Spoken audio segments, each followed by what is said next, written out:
నిజామాబాద్ జిల్లా ఇందల్వాయి మండలం నల్లవెల్లి అధ్యక్షులు సంబరి మోహన్ పై పీఎస్సీఎస్ కార్యవర్గ సభ్యులు అవిశ్వాస తీర్మానం ప్రవేశపెట్టడంతో ఈ రోజు తన అధ్యక్ష పదవికి రాజీనామా చేసి రాజీనామా పత్రాన్ని డీసీఓ శ్రీనివాసరావుకు అందజేయడంతో రాజీనామాను అమలు చేసి ఉపాధ్యక్షుడికి బాధ్యతను అప్పగించినట్లు తెలిపారు.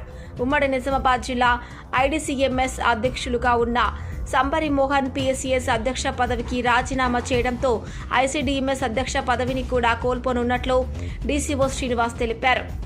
ఇటీవలే బీఆర్ఎస్ కు చెందిన ఎన్డీసీసీ బ్యాంకు ఉమ్మడి నిజామాబాద్ జిల్లా అధ్యక్షులు పోచారం భాస్కర్ రెడ్డి అవిశ్వాస తీర్మానంతో పదవి నుంచి తొలగించి ఉపాధ్యక్షులు కుంటల మోహన్ ను అధ్యక్షునిగా చేసి కాంగ్రెస్ పార్టీ కైవసం చేసుకుంది.